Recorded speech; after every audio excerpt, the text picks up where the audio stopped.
Herkese tekrar merhabalar. Bugün yine sizlerle dalışın önemli konularından biri olan dalış aktivitesi tehlikeli midir, değil midir ile ilgili bazı bilgi ve düşüncelerimi sizlere aktarmaya çalışacağım.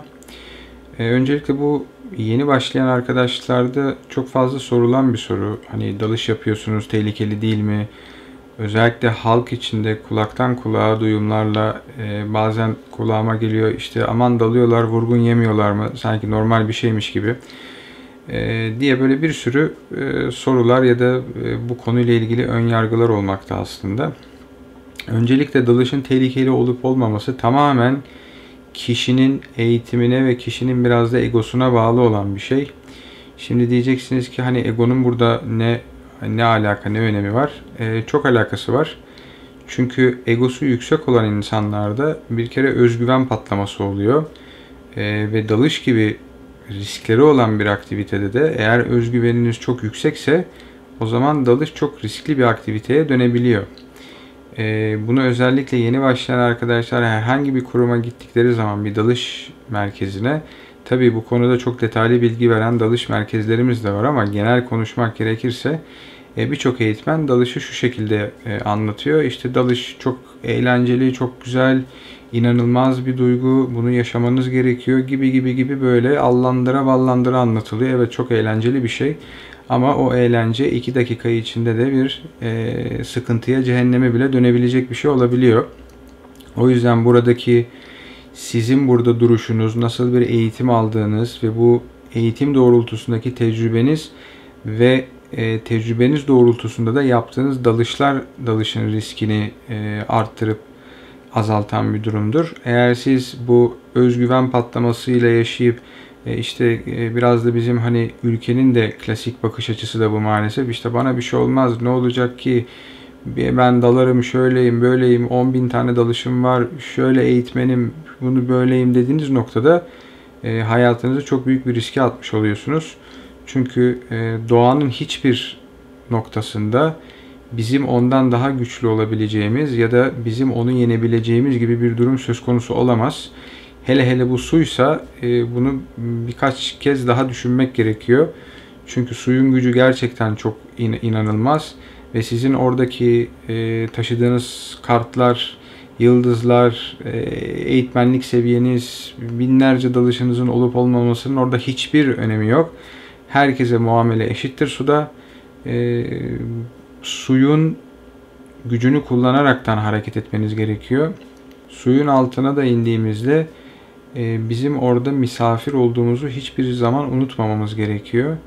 Biz orada misafiriz ve misafir gibi davranmak zorundayız. Dolayısıyla suyun altında aslında bizden başka zarar verebilecek bir canlı yok. Siz etrafa zarar vermediğiniz sürece. O yüzden hem dalış kurallarına uymak gerekiyor, limitleri geçmemek gerekiyor ve en önemlisi tecrübeniz doğrultusunda dalışlar yapmanız gerekiyor. Tecrübenizin daha üstüne çıkan dalışlardan kaçınınız kesinlikle. Bu zaman içinde gelişen bir şeydir. Bu tamamen dalışı siz hayatınızda nereye koyduğunuzla alakalı, ne sıklıkla daldığınız, ne kadar bilgiye açık olduğunuz, ne kadar araştırdığınız, bu noktada dalış gelişen bir şeydir. Yani sadece eğitmene ya da eğitime bağlı bir şey de değildir dalış. Dolayısıyla dalmadan da gelişmeyen bir şey dalış. Bu yüzden sık dalış yapmak, değişik sularda dalış yapmak, değişik tecrübeler edinmek ama her zaman A-B planı yaparak dalış yapmak önemli. Yani olası bir sorunda nasıl o sorunu bertaraf edeceksiniz ya da o sorunu nasıl çözeceksiniz, bu çok önemli. İşin dalış kısmı belki olayın en kolay kısmı diyelim, en rahat kısmı. Önemli olan oraya girmeden yapacağınız plandır ve o plan üzerinde yürümeniz gerekiyor. O plandan dışarıya taşmamanız gerekiyor. Bu şekilde hareket ederseniz evet, dalış çok eğlenceli, inanılmaz bir keşif duygusu, inanılmaz bir bilinmeyenlik ve bir başka bir boyut katıyor size. Ama bu noktada giderseniz, tabii bunlar benim kendi fikirlerim. Hani katılırsınız, katılmazsınız. Size göre çok abartı da geliyor olabilir ama benim bakış açım budur dalışa. Kısacası egolarınızı ne kadar törpülerseniz, aşağı indirirseniz denizde, doğa da size o kadar kucak açacaktır. O kadar çok şey öğretecektir. Aksi takdirde Dediğim gibi bu iş bir sıkıntıya, bir cehenneme dönebilecek bir durumdur. O yüzden nerede olduğumuzu unutmamamız gerekiyor. Çünkü sizin bütün bağınız aslında suyun altında bir regülatör ve tüp. Regülatörle bağınız koptuğu zaman yapabilecek hiçbir şeyiniz yok. Sudaki çözülmüş oksijeni soluyabilme gibi bir durumumuz yok. Öyle evrilmedik. Tamamen bir atmosfere göre, ana karaya göre evrildik ve burada yaşamaya göre tasarlandık. Dolayısıyla oraya indiğimiz zaman da bunları düşünerek inmemiz gerekiyor. Aksi onun dışında evet, dalış bu şekilde gidildiği sürece riskli bir aktivite olmaktan çıkar. Keyfi bir aktivite ya da işte yapacağınız iş doğrultusunda, hedefleriniz doğrultusunda ilerlemenizi sağlayacak bir aktivitedir. Bu yüzden yeni başlayacak olan arkadaşlar için de bir dalış kurumuna gittikleri zaman seçtikleri kurumda eğitmenin sadece ya da oradaki dalış merkezinin sahibi sadece dalışı böyle allandıra ballandıra olarak anlatması değil, aynı zamanda bu madalyonun öbür yüzünü de anlatması gerektiğini düşünüyorum. İkinci husus, buradaki risklerden biri, en azından bunu çok uzun anlatmayacağım. Başka bir konu olarak düşünüyorum ama şöyle ucundan geçeyim. Su altını tanımamamız. Yani su altındaki canlılar da size zarar verebilir. Dolayısıyla dalış yaparken hiçbir şeye dokunmamanız gerekiyor. Ancak ve ancak özel bu konuyla ilgili bir bilginiz yoksa, bir şey araştırmıyorsanız o ayrı, ama keyfe keder dalış yapıyorsanız bilmediğiniz hiçbir şeye dokunmamanız gerekiyor. Çünkü size hayatınızı da riske atacak canlılar var aşağıda. Sizi zehirleyebilir, sizi öldürebilir ya da canınızı da yakabilir. Maalesef güney sahillerimizde özellikle Discovery yapan dalıcıları hem bu işi sevdirmek ve büyülemek adına, çünkü artık gösterecek başka hiçbir şeyimiz kalmadı, her şeyi yok ettiğimiz için su altında, deniz kestanelerini kırıp balıkları yedirdiğini görüyorum. Birincisi, bunun iki büyük zararı var. Hem dalıcılar kendilerine yapıyorlar. Çünkü çevresel faktörü, oradaki faunayı yok ediyorlar.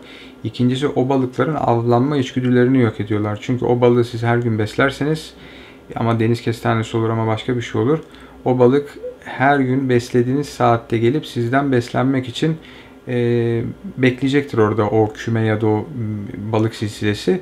Dolayısıyla onların avlanma içgüdülerini de zaman içinde yok etmiş oluyoruz. Tabi bunu yapmalarının en büyük sebebi tamamen ticari bir kaygı. İşte bak, dalış bu kadar eğlenceli, aşağı indiğin zaman bu balıkları göreceksin, böyle olacak. Onu ancak o balık doğal olarak o deniz kestanesini parçaladığı zaman görmekte yarar var.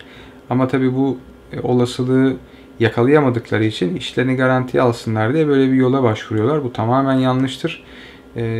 Hem kendilerine hem de su altına ciddi derecede zarar veriyorlardır. Çünkü yarın öbür gün o bilmeyen arkadaş eğitime başladığı zaman aşağıda her şeye dokunabileceğini zannederek yurt dışında ilk sulara gittiği zaman hiç tahmin etmeyeceği bir noktaya dokunabilir ya da bir dokunduğu noktada çok zehirli bir balık olabilir ve hayatına kadar mal olabilecek bir durumla karşılaşabilir. Bunu da yapmamaya özen gösterin derim.